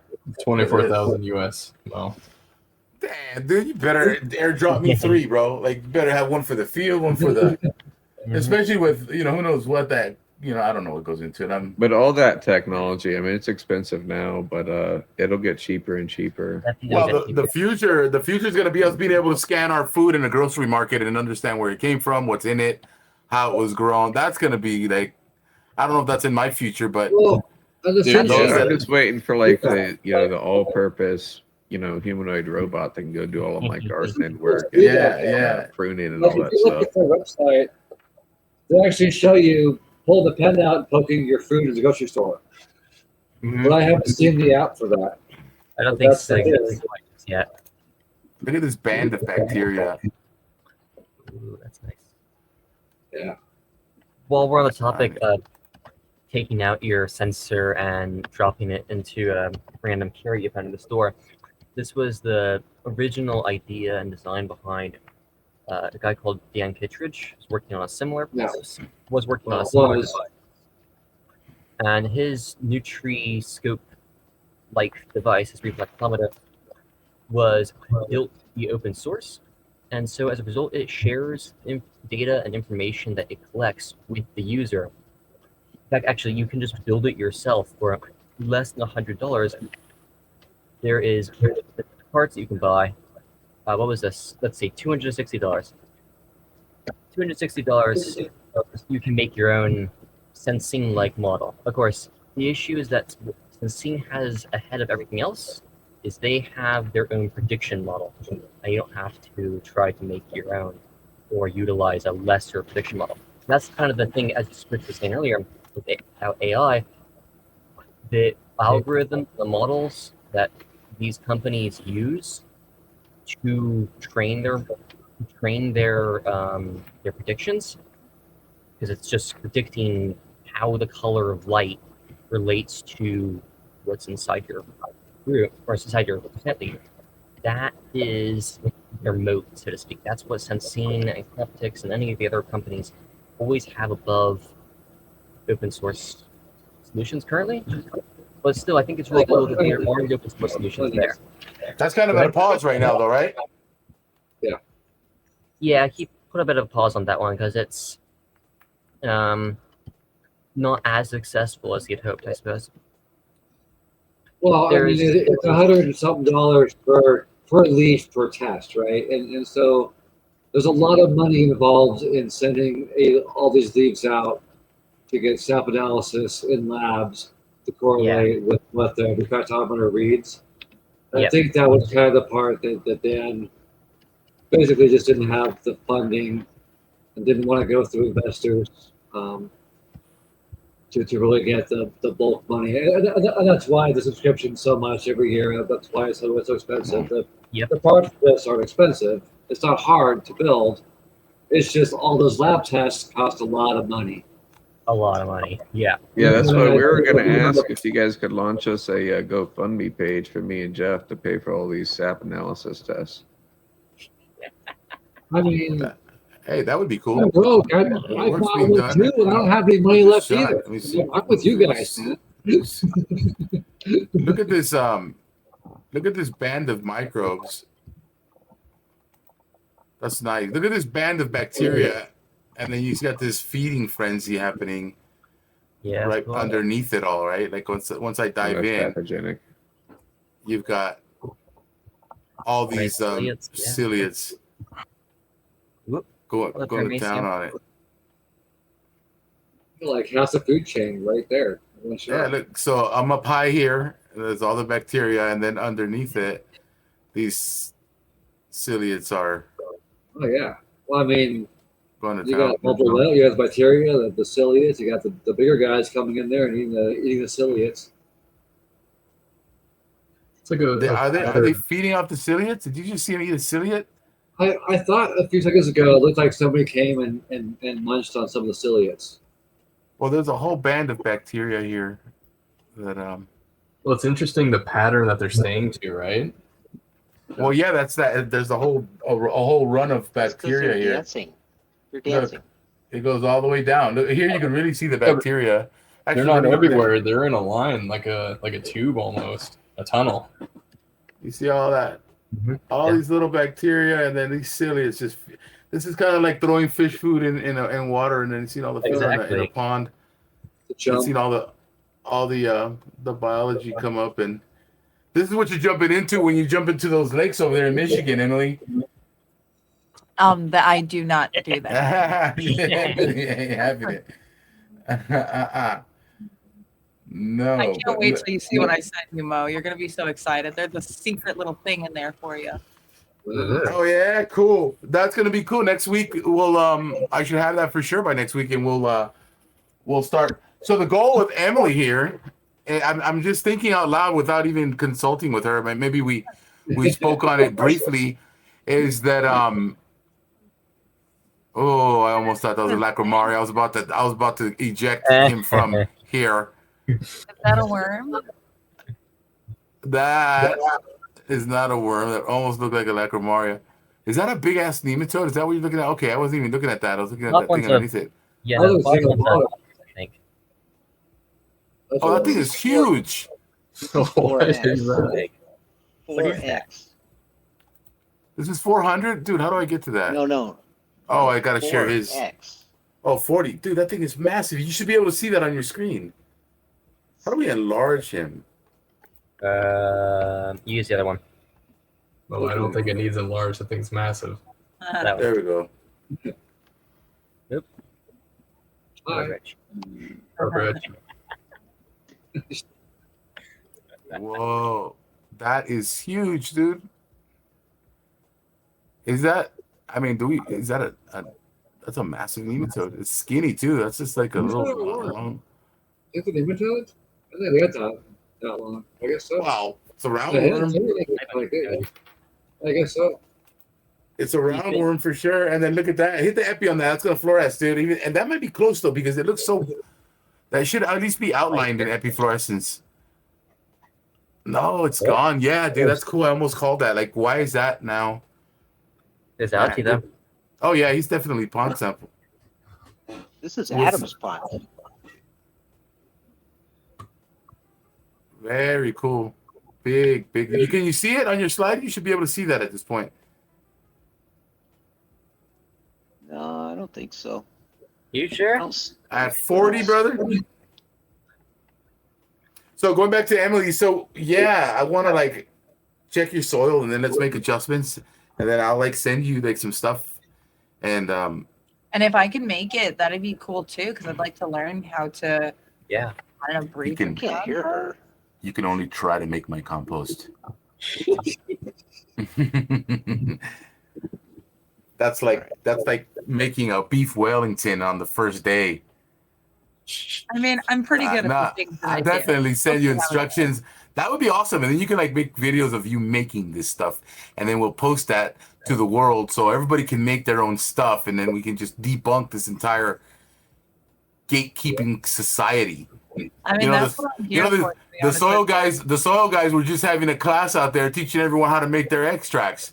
That's what I'm talking about. You know, like, yeah, I have it if you want to buy it, but more importantly, let me show you how to make it. You know, and That's then what I want. I want to learn how to do it myself and not rely on others. I mean, I'm sure your guys' stuff is great, but if I can make my own, then it's the best. Yeah. That's the Oh. goal. Yeah. you'll make it better because you'll be making it with your native microbes and your native Yeah. plants and the stuff The that's other night, natural to you like, over there. I am really excited for this. And I mean, I'm sitting here taking notes again. And at the beginning of this, I will not lie, I did not know what an electron was. I had to Cool. Google that. So now we're here. But I mean, I'm getting it slowly but surely. And I mean, I was making dinner the other night, and it's a meal that I've made countless times. And it's just like cut up potatoes, chop up an onion and a little bit of garlic, maybe some carrot, throw it in a pan with oil and just like fry it, you know, and it's delicious. And I grew up eating that. And we always would get our food from food pantries. And we would hope they would have garlic. We would hope that the carrots were good to use and stuff. And like, I always thought like, well, why can't we just grow it? We can have a garden at home. And I was always told, well, no, we can't. The soil is too clay. Nothing will grow here. So we starved most of my fucking childhood when we could have been producing it ourselves. And so I literally gathered all of those ingredients from my backyard right before I was cooking dinner. And I could have been doing that for years, feeding my brothers and sister and not like, you know, skimping out on food and shit, just trying to get by. And so I am That's here awesome. for it. I want to teach everybody how they can grow their own because nobody should go hungry. Like, what the hell? Well, even if someone now is in that position, like if they're going to the food bank and getting the vegetables, like take those potato peels or those carrot peels and the onion ends, right? At least throw them in the dirt, dirt a little bit, like bare minimum. Like if your soil is that bad or you think it is, start just composting a small scale. Build an area. Hey, No, Emily, no, my- it wasn't ever taught in school. I mean, it Right. wasn't taught at Right. home. It's just this is knowledge that I'm getting that would have been, you know, life changing back then. So yeah, I'm here for it, Mo. I want to teach everyone how to do Emily, it. you know how I tell you that all of these regenerates are Avengers? Well, Rich is the medicinal guy here. He's the herbalist. Hey. And you know, he's got his own database and everyone geeks out hard. You know, look at Adam just geeking out on data. Jeff is geeking out on microscopy with me, which is awesome. Derek geeking out on data and Senseen, and there's a whole other world of regenerates out there too. So I think that, you know, we can showcase everyone and learn to grow. I think that's awesome. That's why I'm so excited that you're here, because it's like keeps us honest, keeps me honest, because I'll just be like, look at that. That's a, you know, that's a copepod. You're in a copepod. It's like, wait a minute, what's a copepod? All right. Oh yeah, we'll describe that for you. It's that thing. And then Eagle's just like one day you're gonna turn into a phoenix probably and disappear, take off. See ya, sucker. See ya, sucker. He's This guy gonna got go smashed. snatch. He's gonna go snatch up everyone's. Yeah, you got devoured. Look at that. He just kind of got smashed in the back end. Eat his tail or something? He definitely got his tail missing. How could you be so cruel, Jeff? You've seen Jeff load up a slide, dude. You hear the Yeah. table being bang, bang, bang, bang. Apparently using a shake weight to practice. Holy. What time is it? Damn, that's cool. Sometimes I like you guys. Yeah, whatever. And I appreciate you guys jumping on, Adam. I appreciate you jumping on, man, and sharing the Yeah, data. thank you, Adam. That's and you too, Derek. You know, that's Thank you for being here, everyone. some valuable information, you know, and you know, I'd love to get it out there and let everybody know where you're at. By the way, you know, we don't do that here. We're just too relaxed here. I forget. I'm like, well, I think everybody knows me, but let me introduce myself. No, I'm kidding. Conceited much? No, not at all, man. Not at all. But yeah, you can you know, if you want to reach out to the guys, let me put the banners up here. I'm getting better at banners. There's Rich right there. Rich, I don't know if you sell products or you don't, but you told me you don't, and I see people buying your stuff, which is I do. okay. All right. All right. It's like- Check out this website. I take his stuff and feed him to Micro. And most importantly is that I know exactly where it's coming from. I know how he grows. I know what he's put. You know, I know he's regenerative, and so you know, it's a big deal to me that. Why don't we have the Soil Guys website? Well, is it soilguys.com or thesoilguys.com? Thesoilguys.com. Okay, and your Instagram is the Soil Guys. So it's Your only your website is YouTube. wonderful, right? Oh, did you check it out, Emily? She's looking Yeah, I'm looking at it right now. This is awesome. Wait, you're looking at Rich's or you're looking at I'm looking at Rich's right now. The Primrose Natural. right. Okay, cool. Oh, Hey, I got my there's a hopes lot up. of data. Hey, you guys got a lot of data on your website too, so that is becoming a resource that I'm telling people to go look at. Because dang it, you guys are killing it. I love it. wanna ask about this. What is the herbalism lesson? Do we get to come to you with a few questions? Absolutely. Oh, that's exciting. Well, you've got access to That would be like a whole episode because Rich, he doesn't show it here, but he's got this ridiculous, very detailed and thorough database. So if you were like, I have X, Y, and Z problem, he puts that in his database, and here's the herbs you need to take. You know what? Let's plan a time for that. That's 2 hours on its own. So yeah, that's cool. incredible. And then tying cannabis to all that, because that's all you know, medicinal. And I'll tell you what, he's also on the Discord, Emily. So you've got direct access to this guy. I'm trying to learn the Discord. I'm trying.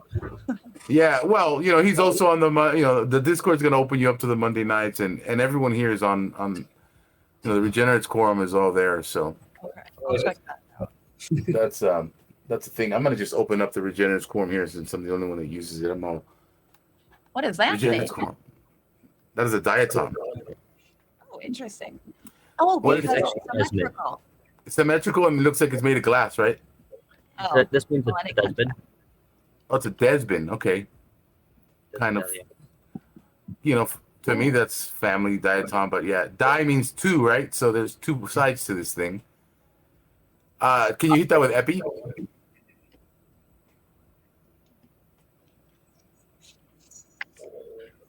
Oh wow, green. does that mean it might be alive because it responded? I'm gonna go with you. It's not chlorophyll. It's not red. We're expecting it to be red because of chlorophyll. But And it looks- unless that's like a orange algae. Maybe. In bright field, this one looks pretty empty, doesn't it? I mean, it's not green Yeah. anyway. Yeah. Yeah, It looks like looks a nest or something. it might be dying out. And there's this nest of metabolites that are flowing like the flavonoids and stuff. Look at that little diatom moving, yo. Yeah, I don't think you've seen that. You see that little guy moving like a Titanic? Oh yeah, Yeah. that's cool. Are you at 400, Jeff? That's 200. Can you go into 400? Thank you. Look at him. Look at him just kind of cruising like a boat. What's That's propelling that? crazy. That looks like a cartoon. I know. And then what's propelling it too, though? Like they say mucilage propels this thing, and I'm thinking I haven't done the research on it, but for the longest time we don't even know how they move. Oh, it hit Look, that. it just hit that band, right? Like that. Oh, I thought it was Jeff.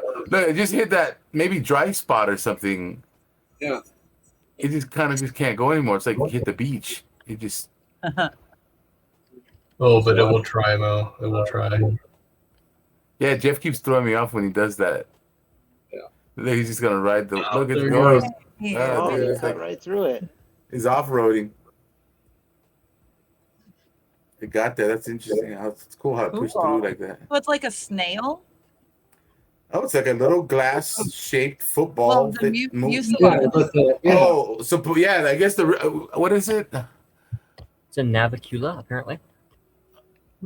But what's propelling this thing? As you said, mucilage. It's, Mucilage? Yeah. It looks like I a don't know. slug. it treats attractive driving force. Gliding isn't still very well understood yet. So it's magic. It's right. We still Yeah. officially like we We'll don't take know this enough. That's a cool Well, ciliate it's there. cool. That is an interesting ciliate too. I've seen those. They secrete goop. The goop makes them go. Yeah, that thing's pretty cool. It looks Yeah, like a. just- Yeah, it looks like it's like a ribbon. Mm-hmm. The leptis are cool, huh? Is that a dileptus? I don't know. Look at the indentation on that thing. It's not a paramecium. I wouldn't call it a dileptus either, though. I wouldn't say that in the family of dileptus, but look at All right, I'm looking up. man, that's a huge nematode, man. Crazy. Is that a nematode really? Look, there's Man, another one it's- over here that's Nematode related. right over Just Yeah, there. not nematode related, right? Everything's gonna be ish. Remember, everything's ish here. We should just put the word ish on the screen at all times. It's like Ish. remember on the old look, yeah, those are just big, long worms that look like This is a nematodes. This one's a nematode. Look at the stylet. What is that green this, thing? What is this pulled from? Like your This is from Adam's pond. So Adam has a pond as well. It's a little bit different. It's completely different. It's a different soil area. It's higher. It's direct sunlight. It's shallow. So but it's got like this was some water taken or this was soil taken from it. I took. So what I did was I get right at the water edge and I just kind of go right underneath the water and get some of that muck. You know, just a little bit. Some of that good stuff. Some Ooh, of let's that look good at that stuff. IMO. Yeah, that's the edge. You know, be at the edge of a forest, or the edge of property where everything gathers, edge of a pond. That's where all the life is. Hey, did you guys Pretty get cool. your IMO? We haven't got ours yet. I'm I've got excited. one there. I'm still You waiting got for your it. liquid IMO preps and all that ready to go? Pretty much, I got my brown rice vinegar today, so I think that's everything I needed that I didn't have. You got to get your FPJ going. That's going to be your longest. But Well- I've got that with my carrots, right? So I'm gonna use that. Cool. Yeah, good. FPJ. FPJ, yeah. And then you're going to need OHN. You're going to need brown rice vinegar, brown sugar. Yep, got that. So yeah, good. And that's going to be your limo prep. And then run that protocol. I would love to see that on your guys' end. With well, I know that the soul guys out there are at 100 degrees, but what are you at? Same. Rich? Same 100? Everyone's at 100? We've been in high 90s to 100, low 100s last 2 or 3 weeks. So the only one with well, you got a lot of high temperature out there, Emily, as well. I know Derek's probably freezing like always. Look at It's this been guy. like the 80s, Perfect. so it's been all right. This has been a pretty good week in terms of like our air quality, which is awesome. Not a lot of smog covering the sky. But I'm up here in Michigan, so we were covered by like the Minnesota fires and the Canadian fires for a while, and rain came, cleared all that out. Temperatures dropped, and things aren't so bad out there right now. We're pretty smoky here now. Yeah, it's tough. Okay, they're just more mineral sweat plants. So That's a good way to look at it. So Emily, how's it growing? Tell us about your grow again, dude. I think I enjoy hearing that. We should like do that every week. Like, where you at? Are you reset? Are you resetting? Are you like? Yeah. So right now we've got indoor and outdoor. We grow, definitely taking advantage of the sun. Thank goodness. And I actually just went around and took clones of everything outside so that way at the end of the season, we'll know once we get to smoke it, kind of get a sense of if we like it and how it interacts, if we want to keep it or not. So usually about the end of July, first week in August is when you want to make sure to take cuts and clones of everything if you do want to bring it indoor from the outside season, because shortly into August, where I'm at is when the hours are going to change for the cycle, and it's going to put it into flower rather than the veg cycle. And re-vegging a cannabis plant is just a headache that I don't want to deal with. So I take care of it before we get to that point if I can. So I was out in the garden doing some work, and then I got the soil samples collected. So Mo, you've got 4 of them coming your way from my outdoor area, and those are going to be from my potato bed, which is having that issue with the potato bugs, the tomato bed, which is having that spotting on the leaves, and then from each of my compost piles, because I have 2 of them. And the first one is labeled obviously number 1, but that's the one that's active right now that we're using and top dressing with. And then the second one bag is from the pile that we just let sit for a year or 2 while we're using the current compost and add to it. So it's stagnant and it just breaks down itself. But I got you both of those. And then it was interesting to see the water from the pond because so I have a like small pool that my boys were using throughout the summer, and because of all of the bad weather and bad air quality, it just kind of got pushed off to the side and left. And so we were lucky enough to turn it into, I guess, a science project, and now we have tadpoles growing in it. So I gathered some of that water and packaged it, and I'm sending it out. Oh, you did? Now. Oh, Yeah. cool. Yeah. Are you already projects? Did you guys put air pump in there or splash around there every now and then to keep the air going? Do we what?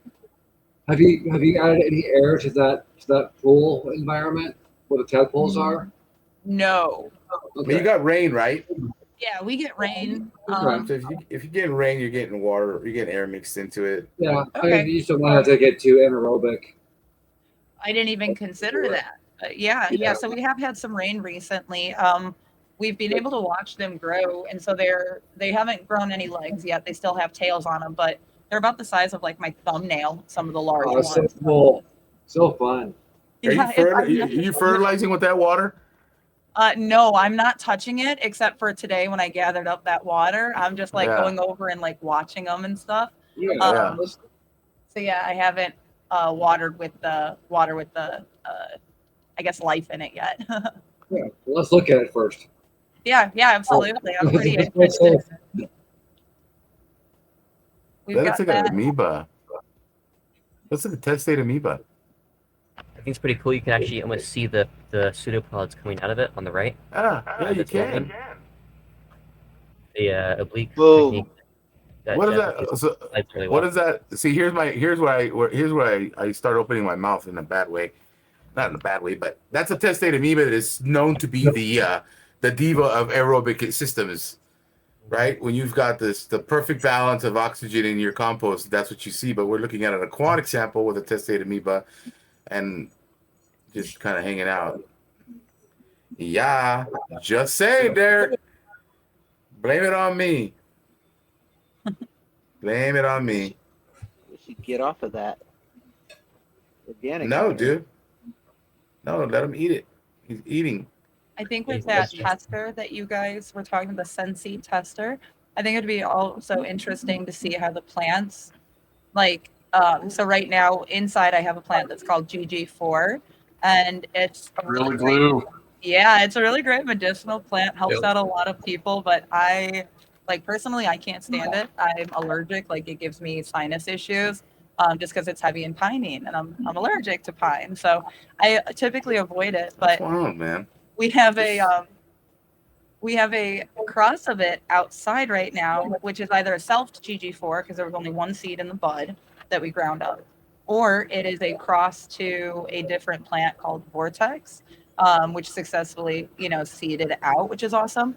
And as I'm growing it, like, it's well into the season now. and she is just stalky and mighty and strong in her stems. And like, I know the bud she came out of was GG4, and GG4 does not grow that way. She's very stringy and lanky. So I'm really thinking this is a cross of it. But with that testing and the samples, it'd be interesting to see from that level, do they respond similarly, or where do they venture off between, okay, you can tell this is like a cross, it doesn't follow the same pattern that the original GG4 follows. So I think that's really cool when you talk about like the different varieties and the different strains that's able to be tested and explored to get that whole set of data. Well, even deeper, there's different varieties of microbes in those plants that act and cause different profiles as well. That was a whole nother white paper that I'm reading on, and how these microbes, and Dr. James Wood, you don't have to go to a white paper, just go listen to him. These endophytic microbes that live in the plant, it could be two different plants that have specific endophytic microorganisms that slightly change the profile of that plant. And you're talking about GG4, and your description was matching this testate amoeba here. You know, it's like lanky, long. This is a beautiful shot. You're witnessing a fantastic shot of a living testate amoeba here. That I mean, look at the suit. This is the blob. I call it a blob. These are the pseudopods that come out. This is its hands, basically, its arms, its extensions, and it's fishing. It's reaching out to grab things and pull it in, and it doesn't even have to pull in its extensions. It just travels through the inside of that pseudopod. Does it split at the end into like pinchers? It can send out different quantities of pseudopods, if I'm saying that accurately. Wow. It can have one long one, or it can turn it into two. It can turn it into four. It can make them thinner. Look, like right now, it's going to bounce out. See, it's got another pseudopod. You can see it. On the bottom, yeah. Underneath it. And then this one is morphing into a different shape. It'll cluster. And right now, it's probably pushing bacteria into the into its internal, the shell, where the rest of the body of this amoeba is found. So remember that the test is the shell testate. The amoeba is what's living inside of it, like a hermit crab. But so that thing will actually leave its shell, or it will just keep growing larger? It won't leave its shell, from what I understand. I'm sure there are some that do. I mean, there's just so much that's happening. But look at its shell is structured from its environment. It takes things with its pseudopods, with its arms. It looks like a piece of dirt. Like it looks rocky and coarse. Because it's got minerals and shit like sand, other things that it glues to itself to make this shell. It makes its own shell from its environment. So what would a baby look like? A baby would come out of the front area for the most part, and you'll see this amoeba, and it's the sister cell. This thing will split through mitosis, right? And then it'll basically replicate itself, exact DNA and everything, and it kind of will sit outside of the shell exposed until it builds itself up. And it's gotta figure it out. It's kind of like, here, all right, now you're out in the wild west, go figure it out type thing. Yeah. Now I'm gonna argue that, because I like to argue things, because I have a video of what looks like a testate amoeba building a shell. Yeah.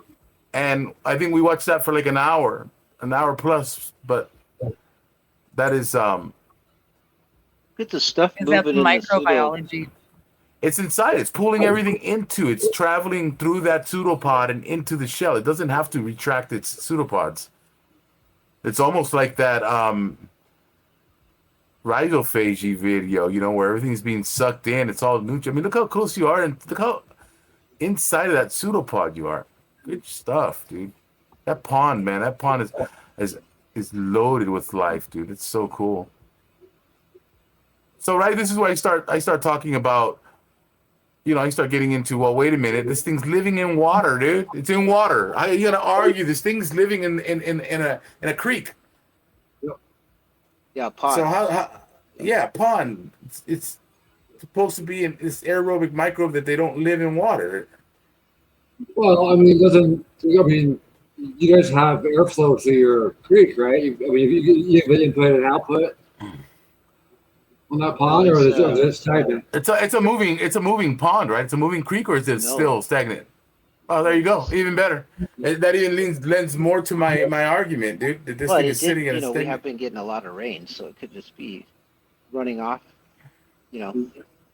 Well, you've algae and other things in there. I would imagine that are. Look, dial it in. It's stretching out another pseudopod.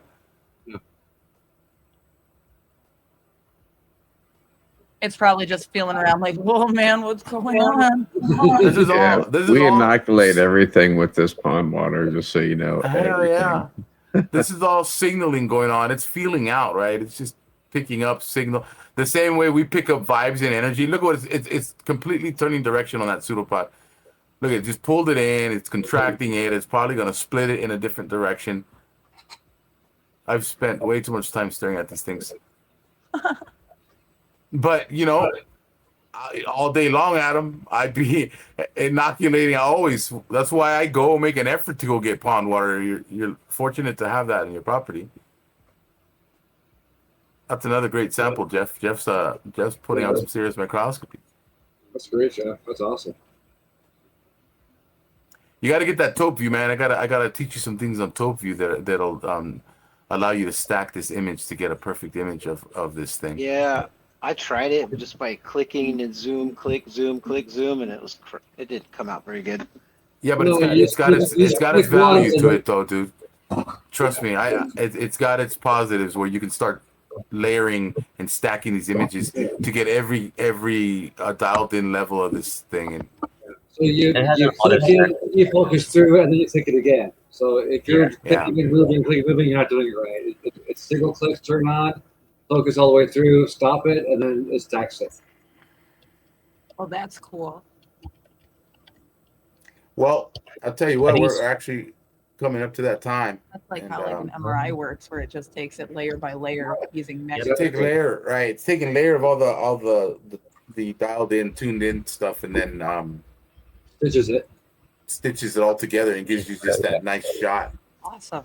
Yeah, it's just pretty cool. That's a pretty cool. Nice You need more find, stickers back Jeff. there, dude. Nice find. Nice find. Yeah. Enhanced. So, guys, Prestige, Primrose, Emily at Anything Grows, Eagle, Phoenix, and Mo that grows soil. Man, I appreciate it. This is awesome, guys. We need to regroup, come back, and I don't know. We want to set a date. Maybe a couple months from now. I'll keep an ear open with you guys are running, but I think we get share this information, and it's going to be epic.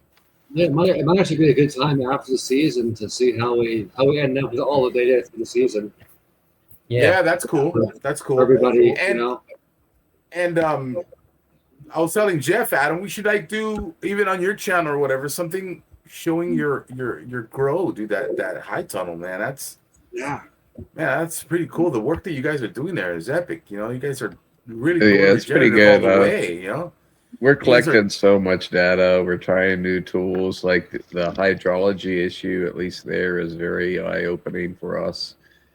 We put in a couple tensiometers down at 12 and 18 inches where we can measure, soil tension at root zones and then just kind of tracking the stress levels, through different testing in the plants and just watching it at the same time. And so it's really kind of, it's cool to see all of that and see it all. Like, you can see the plant responses, but then you can see the numbers and you can test different things and you can see what's going on. It just makes, because, what we're trying to do is we're just trying to help farmers, and serious growers, really anyone who wants to utilize, biology and nature to grow, anybody that wants to listen to us, man. Anybody that wants to listen to us, like, come on, dude. Yeah, just listen up. Soil Guys on Instagram, man. Cool. Jeff, you got a cameraman there that's becoming an editor and a design, video. I love it. But cool. Hey guys, man, I enjoyed it, and we'll Emily next week with Emily and her soil. That's gonna be cool. We'll get back into the microscopy. I'm gonna have withdrawals this week. We might have to do another show just of pure microscopy. But open them up. That's Most ready to Twitch already. Oh yeah. Gonna go look at 10 samples right now. No, I'm kidding. You guys It was are really awesome, good man. to meet you guys. I'm so glad that I we got understand you have 10 samples ready. How can I help you with them? 10 samples. Somebody has. That's Google listening to me. Like, did I say anything? Jeez. Yet I won't let it go. Anyway. All right, guys. Appreciate it, everybody. Let's regroup and everybody have a good night. I'm out of here. Thank you, everyone.